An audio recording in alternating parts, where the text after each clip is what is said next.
Iran और America के बीच तनाव एक बार फिर बहुत तेजी से बढ़ता जा रहा है। शांति वार्ता की कोशिशों के बीच हालात लगातार उलझते ही जा रहे हैं। अमेरिकी डेलीगेशन के पाकिस्तान पहुंचने की तैयारियां हैं, जहां ईरान के साथ बातचीत का एक नया दौर शुरू होने की संभावना जताई जा रही है। लेकिन इसी बीच ईरान की तरफ से बातचीत से इनकार की खबर आ रही है, जिससे डिप्लोमेटिक प्रोसेस पर सवाल खड़े हो गए हैं। हार्मोज स्ट्रेट में हालात और भी अधिक गंभीर हैं, जहां ब्लैकआउट जैसी स्थिति बनी हुई है और समुद्री आवाजाही प्रभावित बताई जा रही है। इसके साथ ही अमेरिका ने अपनी सैन्य मौजूदगी बढ़ा दी है। रिपोर्ट्स की माने तो समंदर में निगरानी और सुरक्षा के लिए ड्रोन और रोबोट सिस्टम तैनात किए गए। कुल मिलाकर एक तरफ की बातचीत की कोशिश जारी है, तो दूसरी तरफ जमीनी हालात तनाव को और भी ज्यादा गहरा कर रहे हैं, जिसकी तस्वीरें हम आपको दिखा रहे हैं। तो ईरान अमेरिका में टेंशन, बात भी अधूरी, टकराव भी जारी है और बातचीत को लेकर कोशिशें तो की जा रही है, लेकिन ये बातचीत ईरान करने को तैयार नहीं है, ऐसी भी जानकारी सामने आ रही है। देखने वाली बात होगी कि क्या वाकई हॉर्मुज स्ट्रेट में ब्लैकआउट लगातार आने वाले दिनों में भी जारी रहेगा। समंदर में यूएस ड्रोन रोबोट तैनात किए गए हैं, रिपोर्ट्स ये भी बता रहे हैं, और देखने वाली बात होगी कि इस महायुद्ध पर कब तक विराम लगता है। तो देखिए, जगह फाइनल हो गई है, तारीख मुकर्रर कर दी गई है। अमेरिकी टीम भी आज पाकिस्तान पहुंचने वाली है, लेकिन ईरान का अब तक कोई अता पता नहीं चल पा रहा है। ईरान की टीम बातचीत के लिए आएगी या नहीं, ये तो मालूम ही नहीं। और इन सब के बीच अमेरिकी एजेंसियों ने मुनीर को लेकर आगाह किया है। अमेरिकी एजेंसियों को पाकिस्तान के फील्ड मार्शल आसिम मुनीर पर रत्ती भर भी भरोसा नहीं है। उन्हें लग रहा है कि मुनीर ईरान की ओर से बैटिंग कर रहे हैं। अब सवाल यही है कि क्या पहले दौर की बातचीत भी मुनीर की वजह से डिरेल हुई, क्योंकि बातचीत के बीच में अहम किरदारों में एक थे आसिम मुनीर। बढ़ते आगे देखिए, ईरान युद्ध अब ऐसे दौर में पहुंच चुका है जहां वार्ता से ज्यादा बारूदी बयान दिए जा रहे हैं। खबर यहां तक आ गई कि ईरान भी आर पार के मूड में है और हॉर्मुज में मौजूदा अमेरिका के 16 युद्धपोत पर हमला करने की सीधी धमकियां दे रहा है। दूसरी तरफ राष्ट्रपति ट्रंप ने ऐलान कर दिया है कि अगर वार्ता फेल हुई तो हम ईरान का नामो निशान मिटा देंगे।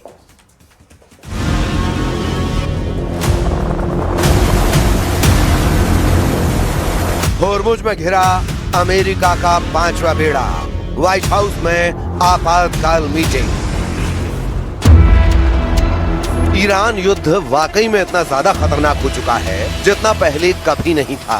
39 दिन में अमेरिका और इजराइल के तूफानी, खूनी और भीषण हमलों से तबाह ईरान को लेकर दुनिया भर के एक्सपर्ट से ही मानकर चल रहे थे कि ईरान ने अमेरिका और इजराइल के सामने घुटने टेकने शुरू कर दिए हैं।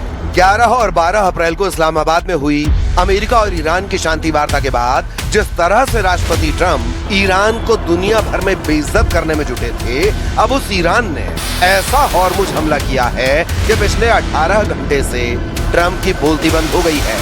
हालात ये है कि स्ट्रेट ऑफ हॉर्मुज में ईरान को घेरने के लिए अमेरिका के 5वें बेड़े के जिन 16 युद्धपोतों को लगाया हुआ था, वो पूरी तरह से ईरान के टारगेट पर आ चुके हैं। खबर तो यहाँ तक है कि अमेरिका के खुफिया विभाग ने ये दावा किया है कि लगभग 40 दिन के हमलों के बावजूद ईरान के 60% मिसाइल लॉन्चर अभी भी बचे हुए हैं, जिसके दम पर ईरान एक बार फिर से अमेरिका और इजरायली अड्डों पर हमला करने जा रहा है। इधर इजराइल के प्रधानमंत्री नेतन्याहू ने एक ऐसा बयान दिया है जो सुनकर दुनिया हैरान रह गई है। नेतन्याहू ने दावा किया कि अगर हम ईरान पर इस वक्त हमला नहीं करते तो ईरान परमाणु बम बना लेता और इजराइल का वजूद मिटा देता। नेतन्याहू ने यह बताने की कोशिश की है कि ईरान बहुत ही खतरनाक तैयारी कर रहा था, इसीलिए उस पर हमला हुआ है।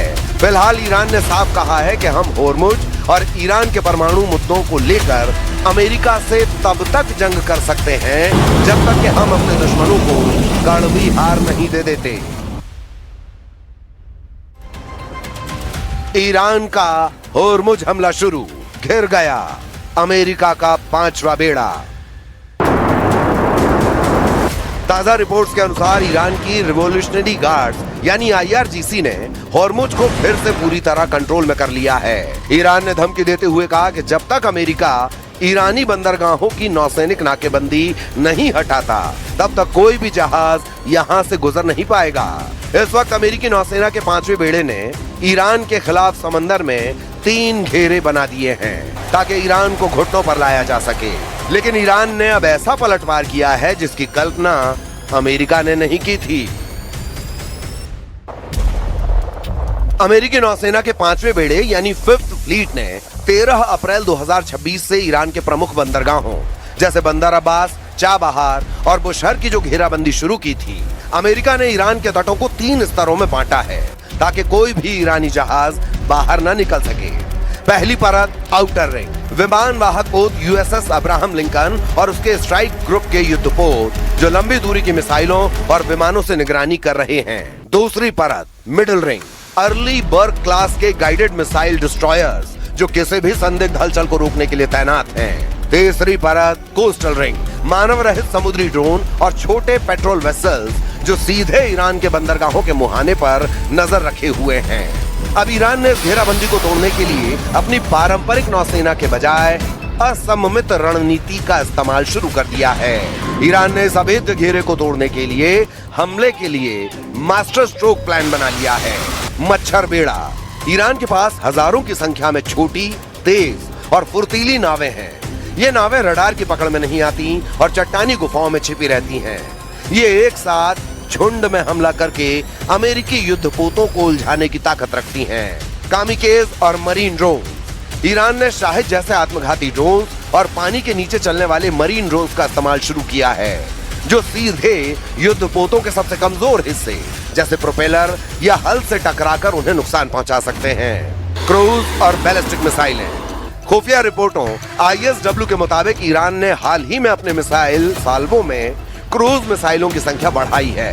हज कासम जैसी मिसाइलें जिनकी रेंज 1400 किलोमीटर है, गहरे समुद्र में खड़े अमेरिकी बेड़े को निशाना बना सकती हैं। स्मार्ट माइन्स, ईरान ने हॉर्मुज में ऐसी माइन्स बिछाई हैं जो केवल खास तरह के इंजनों की आवाज सुनकर फटती हैं। दावों के मुताबिक अमेरिकी सेंट्रल कमांड यानी सेंटकॉम ने जो 16 युद्धपोत ईरान को घेरने में लगाए वो अब ईरान के टारगेट पर आ चुके हैं और अब इसीलिए सिचुएशन रूम में ट्रंप ने टॉप कमांडर और जनरलों के साथ मीटिंग की है जिसमें ईरान पर बड़े हमले की तैयारी हो रही है। 60% मिसाइल लॉन्चर से हमले को तैयार ईरान।